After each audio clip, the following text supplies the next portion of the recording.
Hello friends, Shashi Agarwal channel के अंदर मैं doctor Shashi Agarwal welcome all. आज का जो हमारा सब्जेक्ट है that is the entrepreneurship and governance and this is the second lecture and we are going to understand the role and function of the entrepreneurship. Function जो है हम अगली वीडियो के अंदर करेंगे। अगर आपको मेरा ये एफर्ट सही लगता है तो do like my video, share कीजिए, कमेंट कीजिए, लाइक कीजिए। और अगर आपने मेरे चैनल को सब्सक्राइब नहीं किया हुआ तो do subscribe my channel. So this is my app Edusum app, जिसको आप गूगल प्ले स्टोर से डाउनलोड कर सकते हो। ये जो ऐप है commerce, economics and management students को काफी सारा फ्री स्टडी मटेरियल और काफी सारे मॉक टेस्ट और काफी सारे स्ट्रक्चर कोर्सेज प्रोवाइड करती है। तो देखो, जो एंटरप्रेन्योर है उसके बिना इकोनॉमी ग्रोथ ही नहीं कर सकती, क्योंकि एंटरप्रेन्योर जो है इंडिविजुअल है, जो वो बेसिकली उसके दिमाग में आइडिया आता है कि इस चीज की रिक्वायरमेंट है, जिसके बेसिस पे वो बिजनेस सेट करता है। और बिजनेस जब वो सेट करता है तो उससे हम देखते हैं कि जो इकोनॉमी के अंदर एंटरप्रेन्योरशिप एक्टिविटी होती है उसकी सिग्निफिकेंस क्या है। तो सबसे पहले हम देखते हैं कि जो अंडर डेवलप्ड नेशन होते हैं वहां पे कैपिटल फॉर्मेशन वेरी लो होती है, क्योंकि लोगों की सेविंग लो होती है, जिसकी वजह से इन्वेस्टमेंट लो होती है। पर जब वहां पे एंटरप्रेन्योरशिप एक्टिविटी होती है, बिजनेस सेटअप होते हैं, तो लोगों को इनकम जनरेट होती है, तो लोगों की सेविंग होती है, सेविंग से इन्वेस्टमेंट होती है और कैपिटल फॉर्मेशन इंक्रीज होती है। और वैसे भी जब एंटरप्रेन्योर जो है अपना यूनिट सेटअप करता है तो जिससे वो अपना फंड्स भी यूज करता है, लोगों से लोन वगैरह बैंक से या फाइनेंशियल इंस्टीट्यूशन से लेता है, तो जिससे क्या होता है कि लोगों की जो आइडल सेविंग है वो इन्वेस्टमेंट के अंदर कन्वर्ट हो जाती है, वो प्रोडक्टिव जो है उसकी यूटिलाइजेशन होने लग जाती है। और यहाँ पे क्या होता है कि जो रिसोर्सेज हैं उसकी जब प्रोडक्टिव यूज होती है तो इनकम जनरेट होती है, इनकम जनरेट होती है तो लोगों की सेविंग होती है, सेविंग है तो इन्वेस्टमेंट बढ़ती है, जिससे क्या होता है कि बहुत सारे और यूनिट सेटअप होते हैं, रोड्स बनती है, इंफ्रास्ट्रक्चर फैसिलिटी होती है और कैपिटल फॉर्मेशन का काम बढ़ जाता है। और उसी तरह हम देखते हैं improvement in per capita income. देखो, जो रिसोर्सेज हैं जब उनकी प्रॉपर यूटिलाइजेशन होती है, उनको प्रोडक्टिवली यूज किया जाता है, तो जिससे हमारी प्रोडक्शन पहले से बढ़ती है, हमारा जीडीपी इंप्रूव होता है, जीडीपी इंक्रीज होता है और जिससे लोगों की पर कैपिटा इनकम भी इंक्रीज होती है। और एंटरप्रेन्योरशिप से नेचुरली नए यूनिट्स लगते हैं, तो जिससे क्या होता है कि एम्प्लॉयमेंट डायरेक्ट और इनडायरेक्ट वे से इंक्रीज होती है। डायरेक्ट वे से ये होता है कि जब एक एंटरप्रेन्योर अपना यूनिट सेटअप करता है तो उसके अंदर उसको काफी सारे लोगों की रिक्वायरमेंट होती है, तो वो डायरेक्टली उनको एम्प्लॉयमेंट जनरेट करता है। इनडायरेक्ट होता है कि जब हमने एक मैन्युफैक्चरिंग यूनिट लगाया तो उसकी सपोर्ट के लिए भी कोई हमें कंपोनेंट सप्लाई करता है, कोई हमें स्पेयर पार्ट, कोई हमें रिपेयर, तो वो जो है यूनिट भी एस्टेब्लिश होते हैं, तो वो भी क्या होता है कि लोगों को रखते हैं। तो इस तरह से ये एम्प्लॉयमेंट डायरेक्टली और इनडायरेक्टली क्रिएट करता है। और अनएम्प्लॉयमेंट, क्योंकि जो हमारे अंडर डेवलप्ड इकोनॉमीज होती हैं उनकी ये जो बेरोजगारी की समस्या होती है बहुत ही क्रॉनिक होती है, तो उसको रिड्यूस करने में हेल्प करता है। जो डेवलपिंग नेशंस होते हैं या अंडर डेवलप्ड इकोनॉमीज होती हैं, वहां पे रीजनल डेवलपमेंट जो होती है अनबैलेंस्ड होती है। कुछ एरियाज बहुत ज्यादा डेवलप होते हैं और ज्यादातर एरिया जो होते हैं वो अंडर डेवलप होते हैं। तो यहाँ पे जो एंटरप्रेन्योर है वो बैकवर्ड एरियाज के अंदर जो है इंडस्ट्री सेटअप करता है, तो बैकवर्ड एरियाज को डेवलप करने के अंदर हेल्प करता है और वहां पे रोड्स, कम्युनिकेशन और ट्रांसपोर्ट भी डेवलप होती है, तो जिसकी वजह से बैलेंस तरीके से रीजनल डेवलपमेंट होती है। Reduces concentration of economic power, क्योंकि जो बड़े इंडस्ट्रियल हाउसेस होते हैं तो पावर उनके हाथ में होती है। जब एंटरप्रेन्योर एक्टिविटी को प्रमोट किया जाता है तो एंटरप्रेन्योर जो है स्मॉल स्केल पे अपनी यूनिट एस्टेब्लिश करता है, तो जिससे इकोनॉमिक पावर जो होती है वो फ्यू लोगों के हाथ में कंसंट्रेट नहीं होती। और उसी तरह ही क्योंकि जब नए यूनिट सेटअप होते हैं लोगों को एम्प्लॉयमेंट जनरेट होती है, तो लिविंग स्टैंडर्ड भी इम्प्रूव होता है कि जो चीजें पहले हम बाहर से इंपोर्ट करते थे वो चीजें अब इंडिया के अंदर ही मैन्युफैक्चर होती है और एसेंशियल कमोडिटीज अवेलेबल होती है, एम्प्लॉयमेंट जनरेट होती है, लोगों की इनकम जनरेट होती है, तो उनका स्टैंडर्ड ऑफ लिविंग भी जो है इम्प्रूव होता है और उनको better quality product at reasonable cost available होते हैं।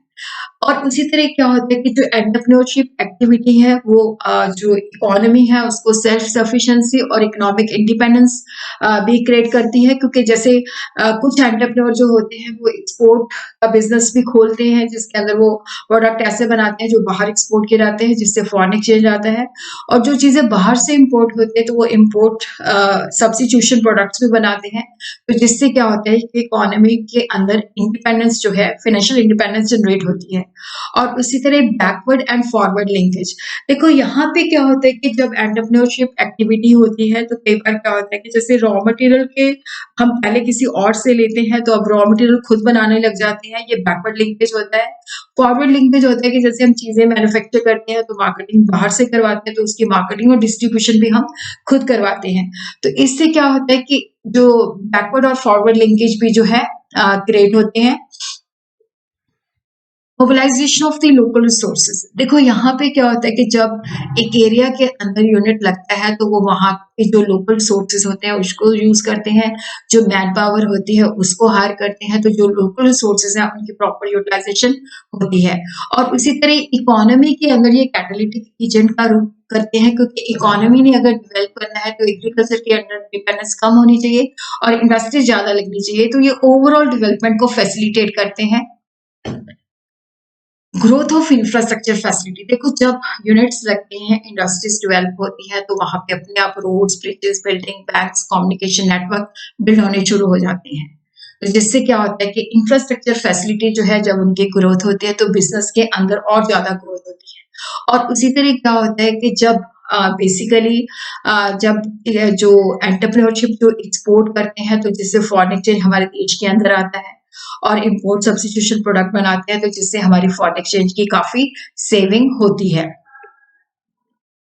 और उसी तरह क्या होता है कि देखो जब एंटरप्रेन्योरशिप, जब हम लोगों को एम्प्लॉयमेंट जनरेट करते हैं, जो हमारा आइडिया होता है उसको प्रैक्टिकली शेप करते हैं, तो उससे एक एटमॉस्फेयर ऑफ एंथुसियाज्म और हैप्पीनेस एंड सेटिस्फाइड क्रिएट होता है।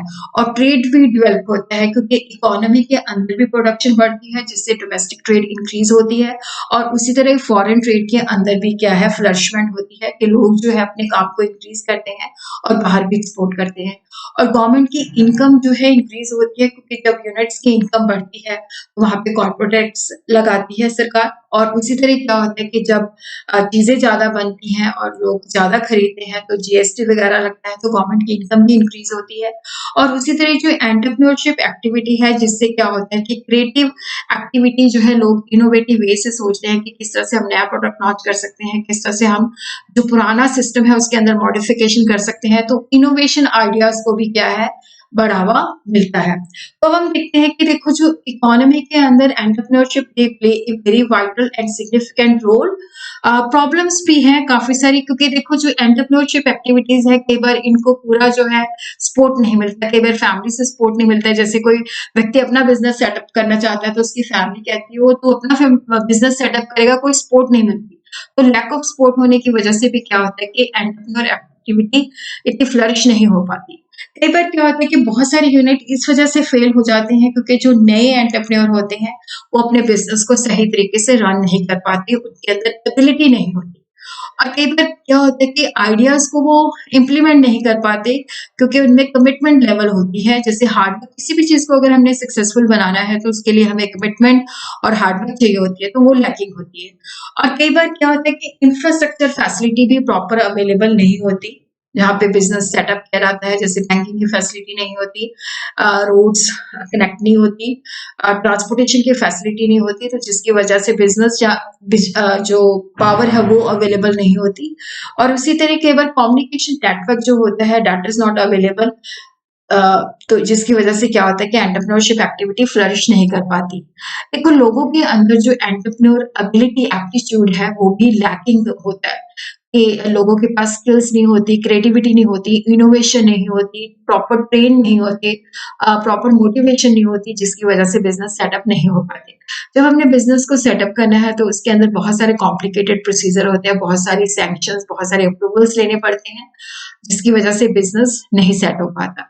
फिर जब एंटरप्रेन्योर के अंदर एक वेंचर सेटअप किया जाता है तो वहां पे रिस्क बहुत ज्यादा होता है। ये नहीं पता वो चलेगा नहीं चलेगा, प्रॉपर फैसिलिटी मिलेगी नहीं मिलेगी, गवर्नमेंट की पॉलिसी कैसे होगी, तो ये भी बहुत ज्यादा रिस्क होता है, जिसकी वजह से लोग एंटरप्रेन्योरशिप एक्टिविटी नहीं करते। मार्केटिंग की प्रॉब्लम भी आती है, क्योंकि जो स्मॉल स्केल पे होते हैं तो वो इतना हम प्रॉपर अपनी जो प्रोडक्ट्स होते हैं उनकी मार्केटिंग नहीं कर पाते और उनके पास प्रॉपर इंफॉर्मेशन भी अवेलेबल नहीं होती। फिर एक प्रॉपर जो है ट्रेनिंग फैसिलिटी नहीं होती कि जिसके द्वारा उनको बताया जाए कि किस तरह से उन्होंने यूनिट को लगाना है, क्या उसको गवर्नमेंट जो है फैसिलिटी प्रोवाइड करती है, किस तरह से उनको ट्रेन मोटिवेशन देनी है, तो वो फैसिलिटीज नहीं होती। कई बार क्या होता है कि जो स्मॉल स्केल पे एंटरप्रेन्योर्स होते हैं उनके पास इतने फंड्स नहीं होते कि वो लेटेस्ट टेक्नोलॉजी के मुताबिक चीजों को बना सके। तो लैक ऑफ एडवांस टेक्नोलॉजी की वजह से भी क्या होता है कि बिजनेस जो है फेल हो जाते हैं।